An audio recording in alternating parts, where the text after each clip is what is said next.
Oh, there's a little Game Boy over here. Oh no, I threw the Game Boy somewhere. I hope that wasn't special to someone. How could you do that? Ka-chan's my favorite. Really now? Eat this hair. I'm not telling you where it's come from. It's from my butt crack. I'm not telling you where it come from though. What is it gonna be this week? Oh, hello. Let me come and sit here and have a little date with you, buddy, huh?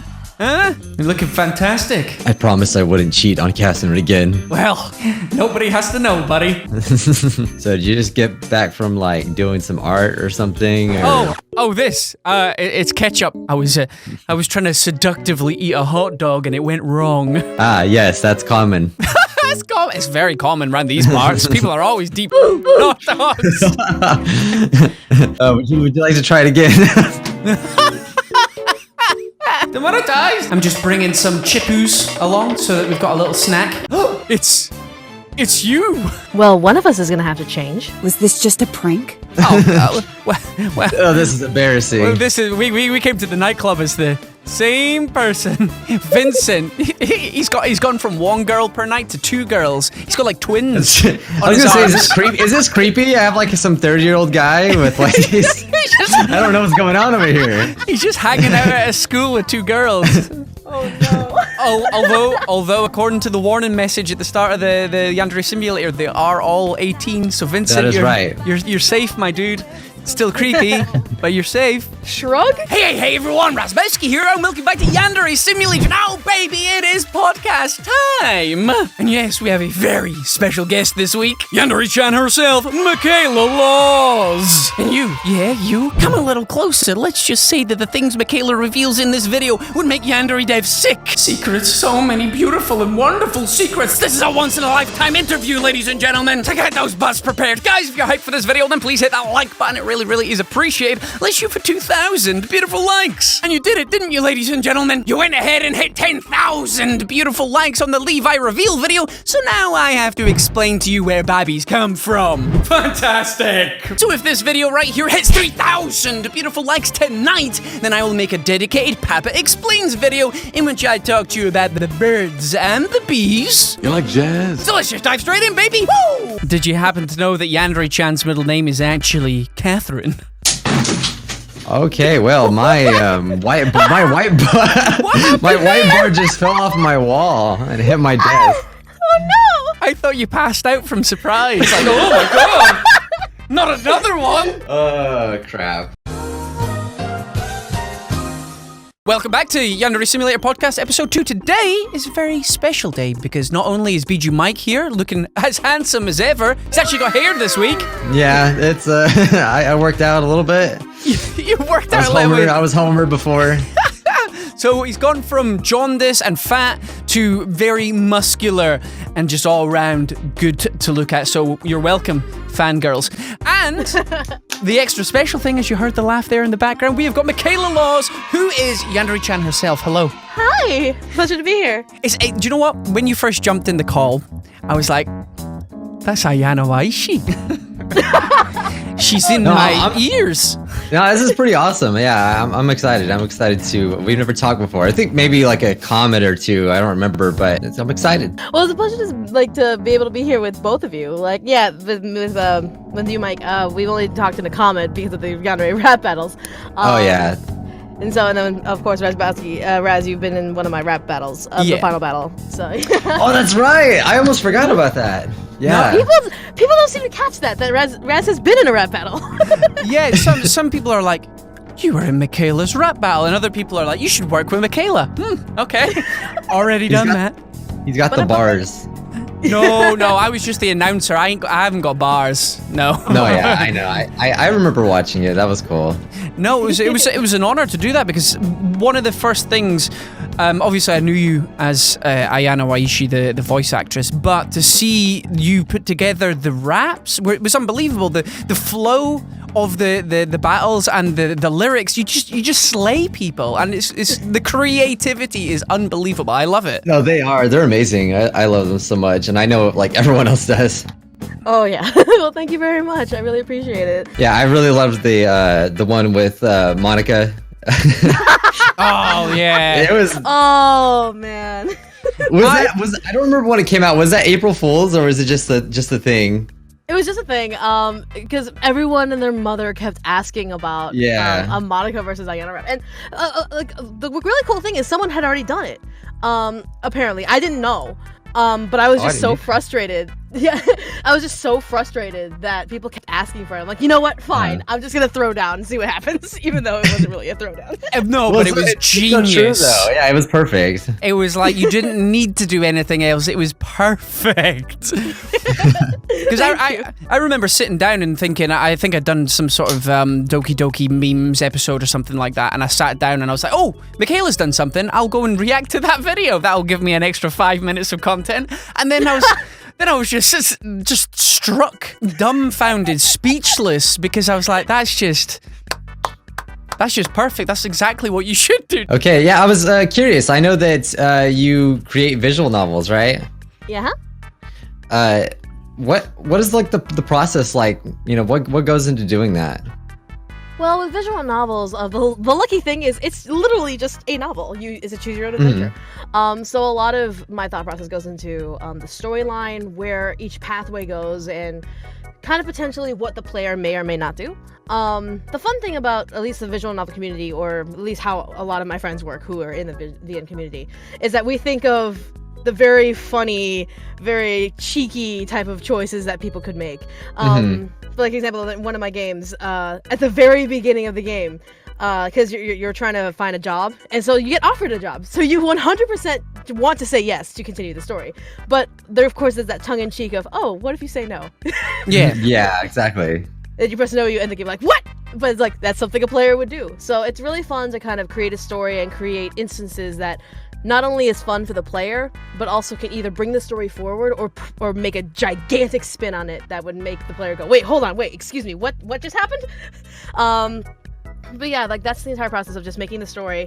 And then after you've got all the details that you want, then you add like the art assets, the voice acting, the music, and put it all together. And luckily the programs that I use are very simple to use. I learned it in like a month. Wow. But yeah, jumping in. Back in 2013. But after putting it all together, then it just kind of fits. I don't know why, but it really just works out in the end, even if you don't think so. Do you really enjoy like doing that? Like, what's your favorite thing to do? You think visual novels could be one of them? Oh yeah, absolutely. Creating visual novels has been one of my favorite things to do work-wise, because I've loved to tell stories. I love to create stories. That is even before being a voice actor. Like I've always wanted to be a storyteller. So visual novels kind of gave me that good medium. That it's not just, oh, it's a book, you can read it like a novel. Like no, it's visual novel. It's a game, interactive. The player can get involved. Large communities, and plus the new digital medium that's growing. It's just hopping on board the bandwagon. Oh yeah, they've been getting a lot more popular, and I know I was so glad when DDLC like got popular and other games, because a lot of people, they don't play visual novels because they just think, oh, that's boring. But if you actually sat down and played them, like they're so fun. Exactly, because if the storytelling is right and you have a compelling enough narrative, then people are going to sit through it. Like with Doki Doki, you had a story that really made you attached to the characters, and then it just suddenly flipped it on its head. So it is something that's got the replayability because you want to try and save these characters. And then obviously it had the unique aspects of deleting files. Like, it was just like a perfect storm of whether it was luck they put it together or genius. It's great to see that a visual novel is popular. Yeah, no, I've also been requested to play Seduce Me like quite a lot. So yeah, I'm gonna tell you this right now. It did not age well, but oh really? It really? definitely does not age well. How long ago did you create that? It was 2015, I want to say. Oh okay. God, it's been so long ago. But it was very much of the mind, like, because I was a senior in college when I made it. All right. Oh wow. And I was, pardon me, but I'm a gigantic fan of otome games, romances, of the girl gets all of these guy choices, blah blah. Of course. So I definitely played on that aspect when I made it.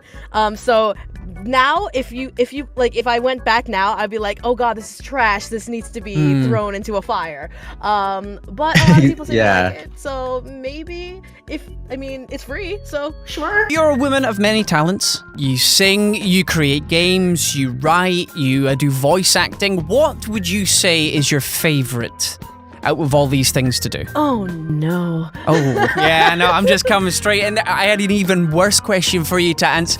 I had another question for you to answer as well, but I thought I'd start off with a slightly easier one. Oh man, I would definitely say voice acting is my favorite. Voice acting, singing, and then writing. Because voice acting, I get to make a character. I get to have fun filling into someone's shoes and kind of like, for example, if I'm voicing Yandere-CHAN, just kind of like, what's she thinking? What is she thinking at that moment right now? Yeah. What is the motivation behind like tricking a student or getting to senpai, lying to someone, etc., etc. So it's very fun to kind of be someone I'm not. Even though people are like, oh, Michaela's Yandere-CHAN. I'm like, no, I just voice Yandere-CHAN. I'm not a Yandere, I swear. Yeah, people take it really literally, right? Oh, absolutely. It's so weird. But it's really fun to be someone I'm not. And then with singing, singing's always been a part of my life. Like, my parents swear that I was singing coming out of the womb. So, like, being able to just sing all of my favorite songs, especially now that I'm doing covers, official covers, it's just been a very fun experience. And then writing, of course, being the storyteller that I want to be, just being able to give people more experiences, just with different types of stories and unique experiences. No, it's good. It's good to have so many different avenues of creativity. Like, I studied acting, so I've got that kind of thing, and my creative outlet, I would suppose, is YouTube, and I get to be creative on this platform to a certain degree, anyway.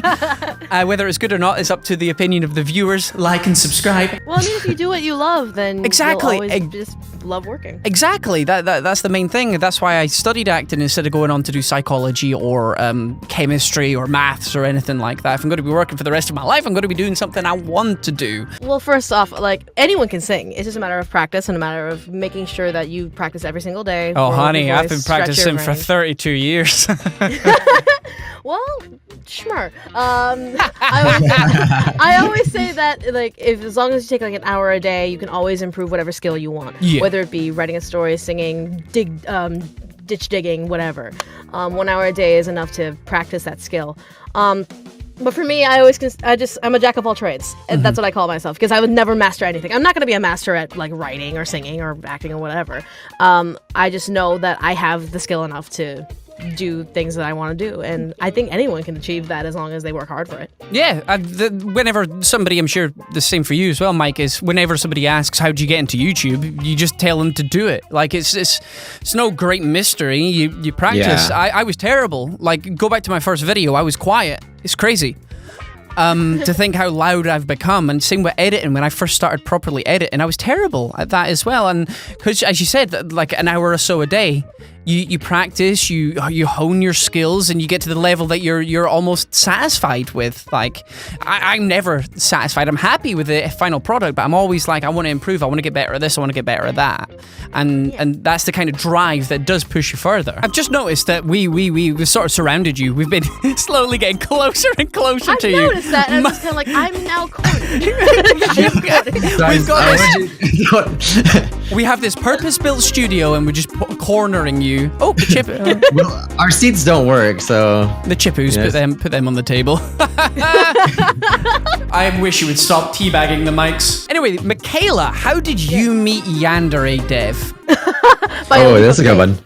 Oh, it's from a leap of faith. I followed Yandere Simulator back in 2015, 2014, 2015, and I was very intrigued at the idea that he put out. This was when he didn't do the whole awesome, thank you for following the development of Yandere Simulator video. It was all just demos and screenshots. And one of my friends was like, hey, you should check this out.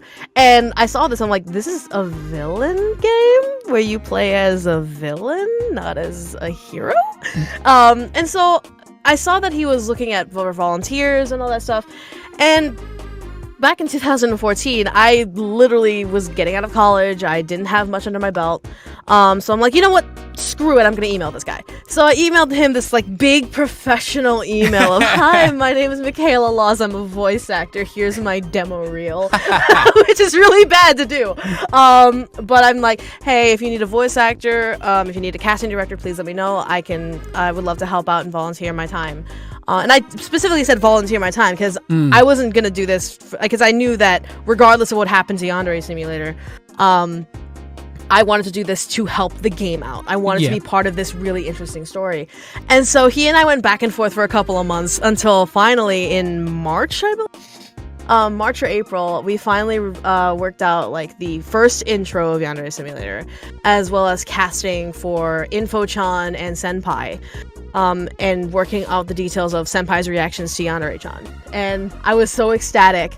And then we've just started working together ever since. He always contacts me for voice acting tips, casting for voice actors for the characters, etc., ideas that he wants to put into the game. He bounces ideas off of me. Some ideas, not all of them. Yeah. But everything that he's put in there, like, it's been very fun to just kind of be behind the scenes of like, oh, I know why this is happening, or oh, people will not see this coming. Oh, so what you trying to tell us? You know secrets. You know things. Oh, I know so many secrets. Oh, I think we're gonna have to have a part 2, ladies and gentlemen, in which we grab the opiates and just get all of the information out of you. No, Yandere Dev, forgive me. That's really interesting to see that you've been on it for so long. Obviously, we've been hearing your voice now for years, but to learn that you, behind the scenes, you've been in touch with Yandere Dev and he's been spitballing ideas with you and stuff, that's cool. So not only is this a job in quotations for you, but it's also like a passion as well, which is always great to see when somebody's really passionate about the thing that they're working on. Yeah. It's really funny because a lot of my friends are like, oh, you should have asked Yandere Dev for payment. You should have done all of this. And I'm just looking at them like, I walked into this in love with the game. Yeah. I don't care. I didn't expect Yandere Simulator to completely boom as it has now. Like, back when we started, it was like a very small project. Not a lot of people knew it. And then all of a sudden, boom, everyone and their mother is playing it. And like, wait, huh? Excuse me? Like, the highlight of my... of me being in Yandere Simulator was me at the airport. I was at the airport coming out of AX, and I saw Markiplier play it, and I'm like, wait, excuse me? Because I've been following Markiplier for years. Yeah. And then PewDiePie playing it, Jack's playing it, you guys playing it, Jay playing it, everyone, like Minx playing it, everyone was playing. I was floored. I was like, this is happening, and so. It's just a matter of pride being part of the game. Like, there's no payment needed just for the amount of love and support that's been part of this game. That's why with my agreement with Yandere Dev, I'm not getting paid for this game at all unless we make a certain stretch goal on the Kickstarter. Yeah. Because obviously I want all of my actors to be paid first. But my agreement is more of, this is something that I poured my heart into for almost, how many years now? 4 years now? The payment enough was just being able to be part of this game, being part of a community, getting support from all the fans and everyone. That's enough for me. Which is fantastic to see. Like, it's always great to see people that are in love with the things they do, and at the end of the day, it's going to help you out in other jobs. Yeah, you're not getting paid from this one, but it might lead on to other projects because your voice is out there now, and you'll be able to show people that I worked on Yandere Simulator. Here's my voice tapes from it. Yeah, and I think it's great that you put yourself out there in the beginning. You know, you said that maybe it's not the best thing to do, but you probably would have never got this if you didn't do that. Oh yeah, without a doubt. It sometimes takes a leap of faith. Sometimes it takes being reckless to get where you want. Exactly. I actually I have a very similar story, but with a very different outcome. So again, when Yandere Simulator was first sort of picking it was obviously quite a bit after you because PewDiePie had played it and stuff, and that's when I learned of Yandere Simulator. So there was voice actors and some of the other male characters were being added apart from Senpai. So I was like, I hit Yandere Dev up on the email. I was like, here's my voice tape. I've trained in acting, and if you need any more volunteers for guys, then here you go. He got back to me, but it was a no. He was very kind about it, and he said that there's no room for more male voices at this point in time. And whether he's just being polite or whether he genuinely didn't, I don't know, but I don't hold a grudge at all. But it was just interesting to see that you did a similar thing to me. But yours was obviously right at the start when I don't think there would have been any voice acting at that point. Oh no, there was. Like the laugh that currently is in the game, that's not mine. Oh, it doesn't sound like yours. Yeah, I was gonna say that. I recorded a bunch of laugh tracks, but he never put it in because he and I talked about it. And, like he said, players are used to the Yandere laugh that's in the game. I get you. So it would almost be jarring to kind of switch it out now. If we do switch it, it'll be after the Kickstarter, when we start making the official game. Right. Yeah. I don't think it's not something that I've gone, oh, that laugh does not fit her voice. Scrap it. So yeah, people are very picky, you know. Like, and if you do suddenly change it, then maybe it would be a bit weird. Maybe it'll work perfectly. I don't know. It depends. It's the internet. They'll complain about anything. Like, easily. So it's literally a lose-lose, unfortunately. But it's good to see where you came from and going. Actually, no, I'm not going to ask that. That's a little bit mean, that one. That's putting you in an awkward spot.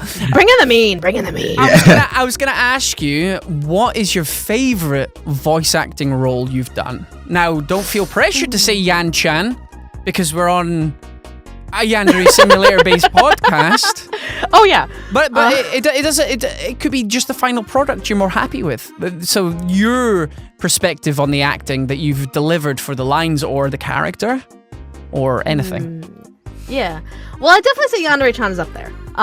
Whether or not she's number one, I'm still kind of torn between two characters. Her being one of them. Yandere-chan is very fun to play. She's the opposite of my character, of who I am. Because me, I'm very laid back. I'm chill. I'm just like, hey, what's up? What's all this stuff? And then you have Yandere-chan, who's almost sociopathic, who's kind of looking around and then sees Senpai and everything starts glowing rainbows. And it's just like, what's going on? And her motivations are just very fun to play with. Because I'm like, I never really thought of that. I never really thought of putting an electric wire on water and electrocuting someone. Never thought of that. The other character that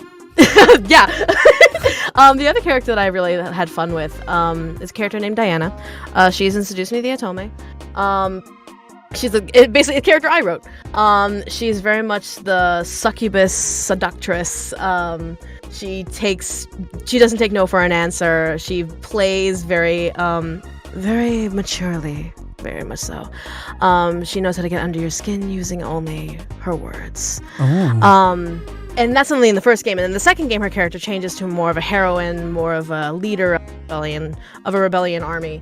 It's very fun to play her because I don't consider myself a succubus. I don't consider myself being like, hey boys, how do you want to play? And so like it's very fun to kind of step into those shoes. Like, okay, I'm going to be seductive for like 5 minutes, and I'm just gonna take it and run. So definitely those two. Then followed up by Sylvana from Afmao.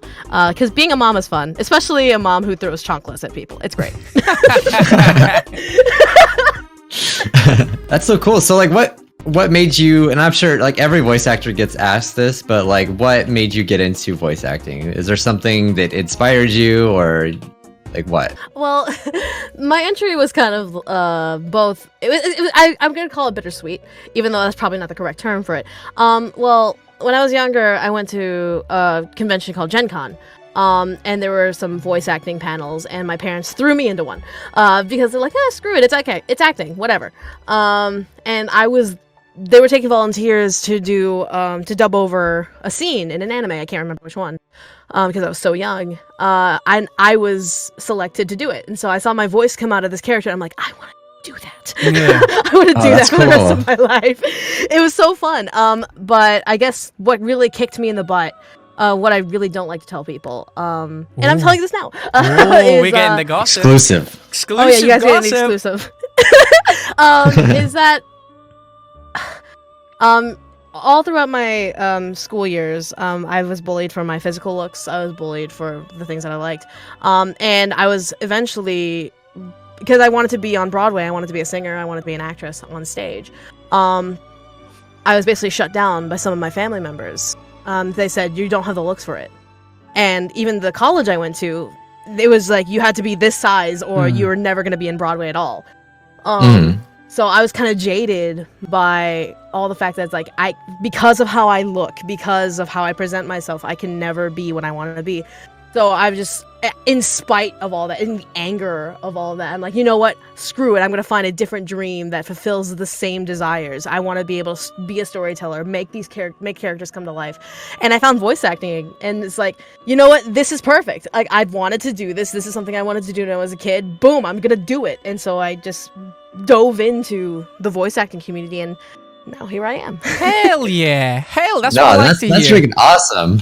That's like you got kicked down, which is horrible, and it's a mean thing to do. And I hate to see people have their dreams trodden on like that. But the great thing here is that you didn't let it get to you. You found another avenue to pursue, and you're doing really well. You're doing fantastically, and it's such a good success story. So if there's anybody out there who has dreams and aspirations, like, don't let others treat you like crap.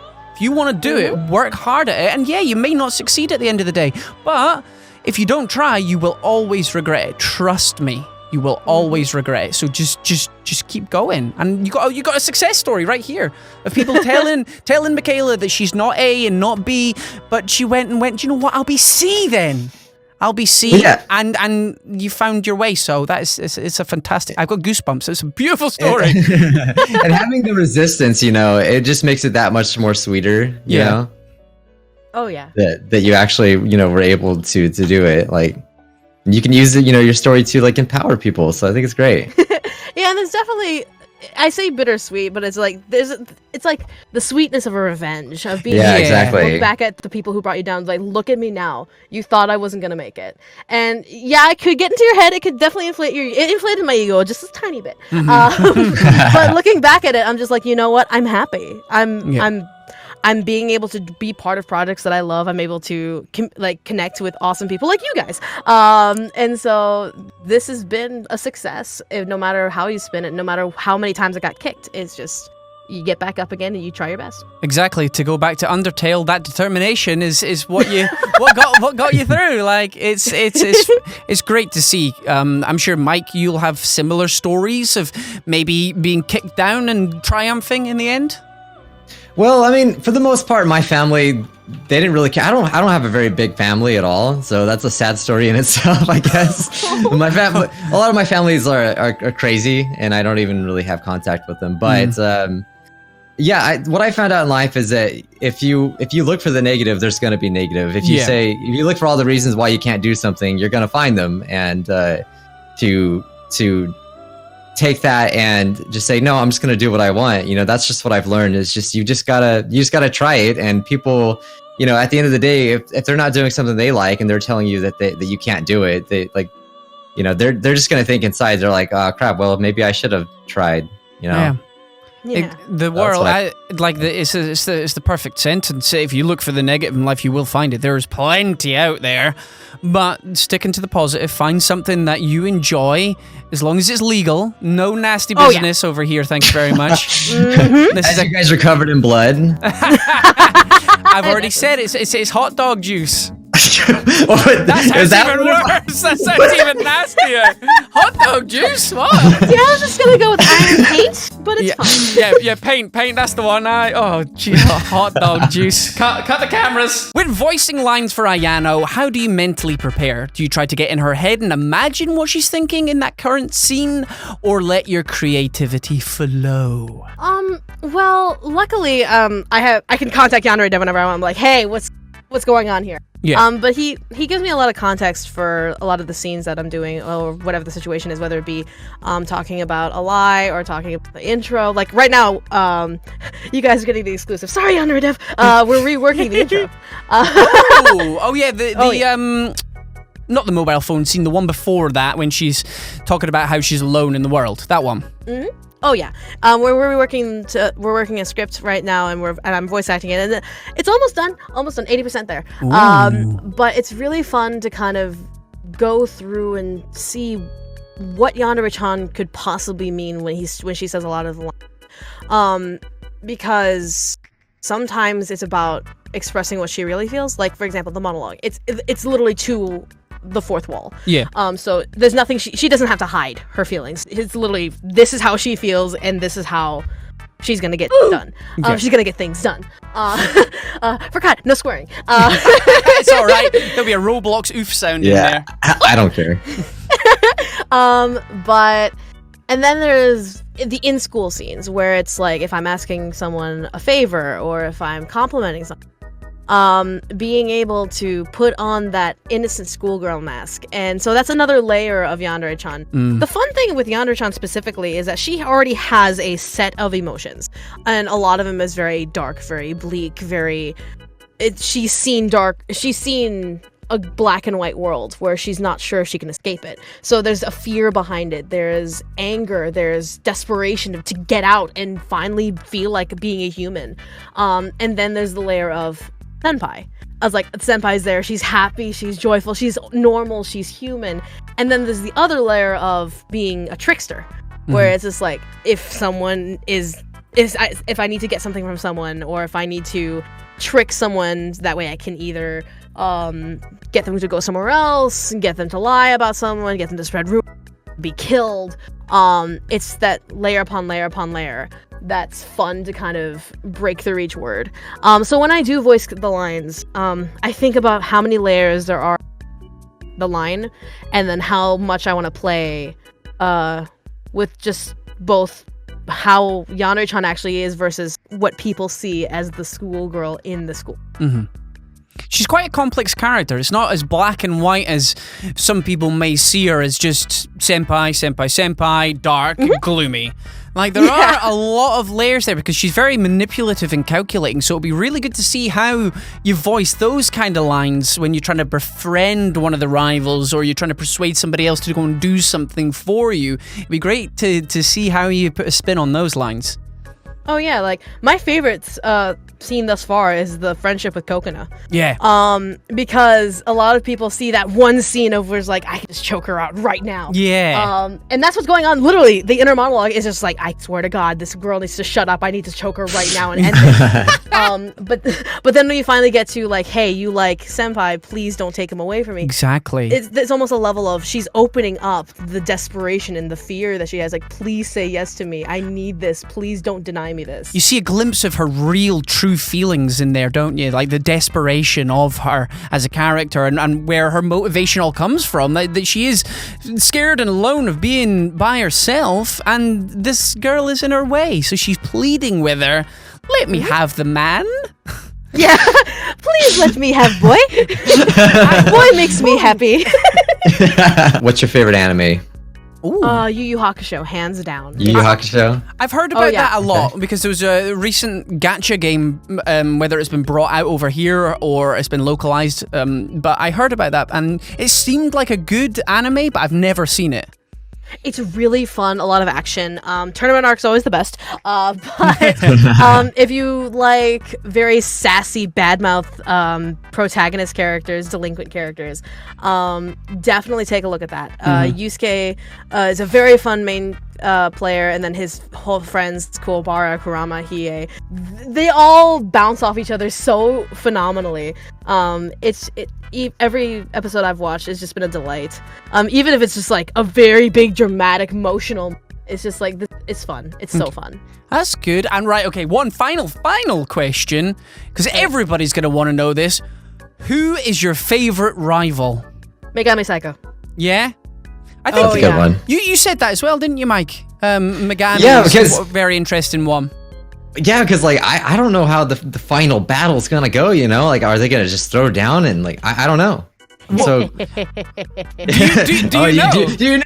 I think you know something. I know a lot of things. Oh my God! Oh, I'm so excited. She's definitely a challenge, and I'm one of those people, as a player and as a gamer, I just kind of look at it and just go, oh, as soon as I conquer you, I will be God. So, Megami is definitely fun to go against, both as a gamer, but also as Yandere-chan, because she's the final boss. Yeah. She is she's someone to be feared, and it's like as soon as Yandere-chan wins, it's like done. I win. You cannot beat me. Exactly. Yeah. That is literally the final hurdle before you embrace Senpai in a loving and warm relationship. Unless he realizes all the bad things you've done, then you're on your own. Sad and lonely. He won't. It's fine. He'll be tied up. He'll be tied up just like your sweet papa was. I have so many questions. I have so many questions when it comes to that, but it's like, well, I meant like, you know, how do you tie someone up and then convince them that everything's cool afterwards? I guess maybe torture, lots of torture. Now, is this just a general wondering, Michael, or are we worried? Are we gonna have to? I mean, because I do have an answer to that. Well, you don't have to spoil anything, but it's not a spoiler. It's more of a psychology answer. Oh, do tell. It's Stockholm syndrome. Basics of Stockholm syndrome. Okay, yeah. Is where and while it is the desperation of, as a victim, the desperation of I need to get out, there's a desperation of why is this person doing this? So your brain automatically starts to try and rationalize why they, 1, chose you, 2, chose to tie you up, 3, refuses to let you go. And every human has this sliver of sympathy for evil, no matter what. That's why there's a bunch of people who love villain characters and sad backstories. So when you're in that position, that sympathy is out in full throttle, trying to rationalize how another human being could possibly do this, and that's the basis of Stockholm syndrome, where it's the reliance of your captor and falling in love, quote unquote, falling in love with your captor. It's both a mental, physical, and emotional struggle. And a lot of people do break out of it, but there are some cases where you're just trapped for so long that it's all you're used to. Yeah. And that's all that your mind can think of. And then I suppose you would feel like you need that other person at this point, otherwise you would break down. You wouldn't know how to function in society anymore without this person. And then like you also wouldn't be able to function just normally, like in that chair. They basically are your lifeline. They're the one who's feed you. They're the one who keeps you clean, most likely. So it's that reliance and that desperation of becoming such an object that is like, okay, this person gives me semblance of human. So. Wow. Yeah, that's what I've always thought about yandere characters. It's like some people actually find that attractive, you know? Like some people think that having someone so obsessed with me would be so great, you know? There is an attractiveness to it. Obsessive love disorder does exist. And a lot of people find that fascinating in real life.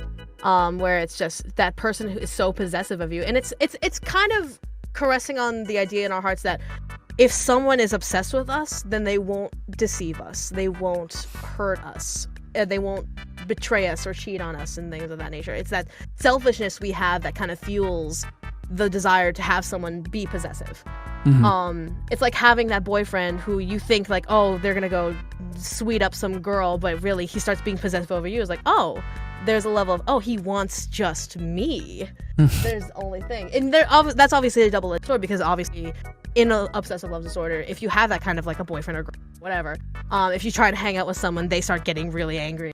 Yeah. What did I do? I didn't need to do anything. There's a big level that plays along with obsessive love disorder. Yeah, balance is important. Time management. It's all down to balance and time management. Yandere-chan does not have. She doesn't have good time management. That's her problem. That's her real problem. Oh yeah. Oh bless. Well, thank you very much, Michaela. This has been really good. It's like the first time I've quote unquote interviewed a voice actor for a game that I love playing. So this has been eye-opening, and you know secrets. So perhaps in the future we can have you back on, and you can spill some of them. Yandere Dev's gonna just shut down my channel. Well, of course, I'd love to come back on if you both would love to have me back. Of course. I don't know what secrets I can spill, but I'll see what I can try and weasel out. Well, we had so many questions. We only did a couple of them, so we've got a huge backlog, and I'm sure from this conversation alone, people have already thought of other things to ask. Yes. So there's no shortage of topics we could discuss for hours. Oh yeah. I'm excited. I'm so excited for what's to come. Yeah, you're great. You're like, honestly, love your work. Thank you. Be very excited because there are some things that even I was surprised. but not to overhype things. It's going to be a lot of fun in the future. There's a lot of fun things in the future, especially with Osana slowly being Yep. So, yeah. Well, that's the thing. Like, Yandere Dev has teased so many different things over the years, but we still don't know much about the rivals. So there's huge range of story still to come to us, and how everything's going to be dealt with. And if we get more scenes like we had that we were talking about earlier on with Coconut, then it's going to be so rich and juicy. Yeah. Can I say rich and juicy? I already have twice. Well, this was fun. Well, there we go, ladies and gentlemen. Podcast episode 2 done and dusted. And I must say, that was a fantastic interview we did there. Not for myself, but Bijuu Mike was amazing. And Michaela, as always, is as charismatic and poignant as ever. It was amazing having her on. Make sure you go and check out both of their channels and like and subscribe if you haven't already. And next week's episode, I promise to all your beautiful faces out there that it will be on Saturday. So mark it down in your diaries and get those Yandere Simulator questions down in the comment section below, because they're amazing and it makes the interview or the banter, the podcast flow really nicely. So thank you very much for all your support shown on this video. And I'm gonna get out of here. I've been Razzbowski, you've been the beautiful Raspberries as always for watching, and I love each and every single one of you. Goodbye. Oh, hello. Let me come and sit here and have a little date with you, buddy, huh? Huh? You're looking fantastic. I promised I wouldn't cheat on casting it again. Well, nobody has to know, buddy.